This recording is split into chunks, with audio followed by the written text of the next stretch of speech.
to the Jefferson Ferrara Talk Show.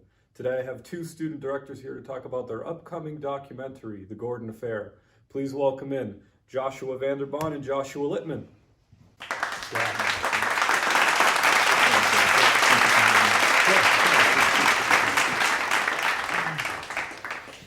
Now, there's been I've heard some buzz around the campus talking about your show, documentary.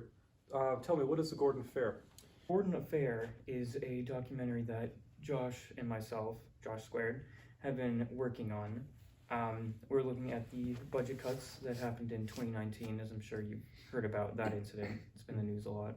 Yep, I was aware of it. Yes, and then also the racial injustice instances that happened on campus in the fall of 2020 involving the t-shirt and the ripping of a sign in a Tavilla hallway. All right. So what spurred you to make this documentary? well, we were given the task to kind of come up with a documentary that addressed some issue, and we thought we wanted to keep it local on campus, so we kind of thought over the years what have been the main issues that have happened at Gordon College, and we came up with budget cuts and the hate crimes that happened. So Josh Square, tell me, how did you guys go about filming this? So we set a month aside of filming ahead of time, and it involved a process of getting student information, trying to figure out who would be the best people to talk to and share their story so it could be an example for all those that want to listen. So whether it was going on Instagram and going to Alana's homepage on Instagram or Afro Hamway for my subject, and then more personal students that were involved in the 3-2 program for the budget cuts. Yeah, we knew a lot of students that were affected by the budget cuts. So it was also a little bit personal for us because like we saw our friends kind of going through the budget cuts and the aftermath of that. Get a little close to home. Yeah. Mm-hmm. Okay. Did you guys run into any problems while you were going throughout it? Any issues people didn't want to respond? Well, with the budget cuts at least, professors and faculty were very hesitant to talk about it. We talked with 2 Gordon professors who were willing to talk, obviously, and they had some very interesting insight onto the budget cuts. Oh, I remember I got email from provost that I'm invited to provost office for meeting for the next day.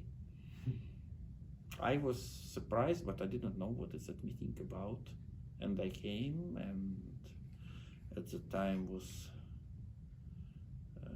Janelle was provost, and she told me that physics program is going to be shut down.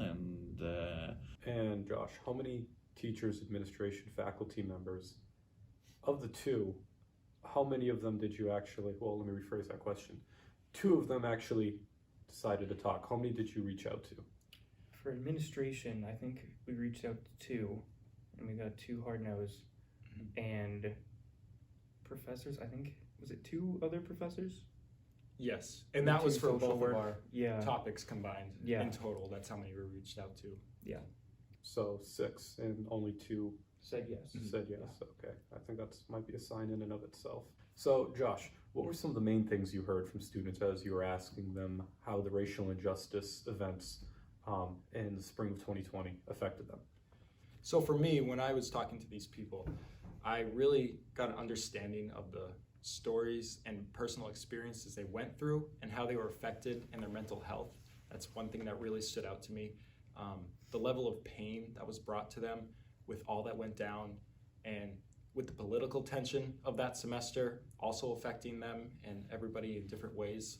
So that's something I really got a grasp of when interviewing. It was like the most helpful thing that stood out to me. I know in the moment we would have also appreciated an immediate response from our president at the time, and that didn't happen, and that was really frustrating. I think administration-wise, it was really hard to figure out what was right and what was wrong. Now the outrage, I'm sure there was some projection of their emotions. Was it towards the events themselves, or maybe administration, or maybe a mixture of both? It was definitely a mixture of both. They know that the actions of the person who made the t-shirt will most likely never be found. We'll never know who actually committed that hate crime, and that's really sad, and that makes them sad. It makes all students sad, really. But with the administration, they just show signs of how could they have done better to help the students and put their foot down on such a big issue that maybe was initially being avoided by them. So they just wanted more answers, for sure. Yeah, hindsight's 20/20, but of course that's why we do these documentaries.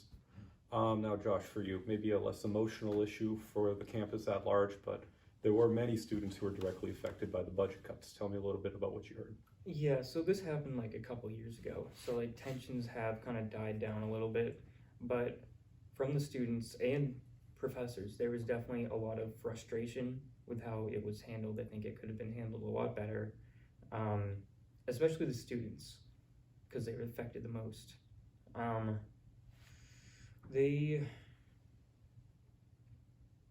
do I say this? You can be as blunt as you want. They just think it was handled very poorly. There was a lack of communication there. Yeah, they weren't happy with how it was dealt with. Maybe not the most professional way to go about it. Mm-hmm. Now, I'm aware that doing a little bit of research before you guys came on, I heard that the former president, D. Michael Lindsay, who's viewed a little bit as a villain now, he withheld information from the incoming freshman class that their potential departments might have not been funded. They would have been discontinued, but they held out that information until after they put in their non-refundable deposit. Yes.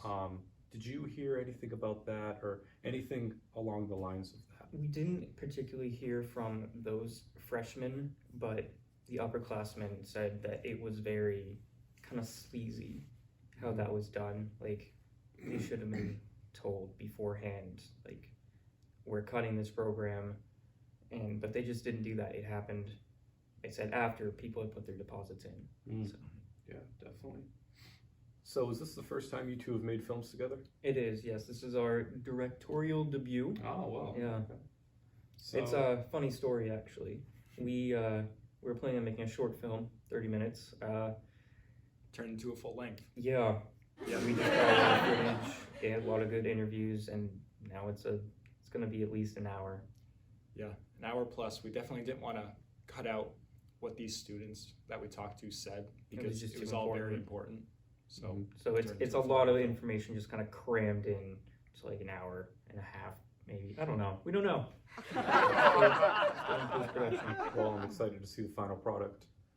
Was there anything else you guys learned in the filmmaking process? You know, obviously things don't go as planned. Mhm. What else did you guys discover about making films in general? B-roll, very important. You can never have too Which much is secondary B-roll. film, by the way. Yeah, secondary For the film. viewers. Because you know I've been editing a lot, and it's like, all right, I need B-roll here. Oh no, I don't have B-roll.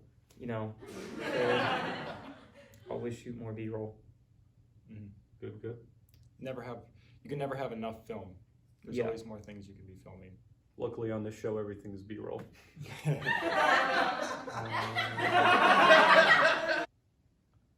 Okay, now that you guys have hyped it up a lot, I want to watch it. Where can I watch it? Hopefully Tuesday we will be streaming it on YouTube. So, potentially starting next week, and it will be viewed on YouTube, free to watch. Free to watch. But it is in the works that potentially should we tell them? Oh yeah, we should tell You them. guty tell me now. Okay, Yeah. we gotta tell them. You We tell 'em. trying to get a premiere together that will be shown on campus for the students. Hey!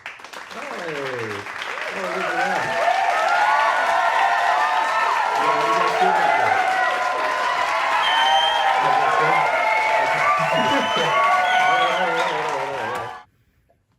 That's huge. Yeah. That is huge. You're going to debut it right to the people who need to know this information. Yep, and it's already on IMDb. It's on Letterboxd, so you can go on and rate it, see the cast. Give it a solid 2. Yeah, you can give it a 2. I honestly, We're open to criticism. yeah, I'm probably gonna give it a 3-star myself. But See how it goes. it is what it is. See what the average is at the end.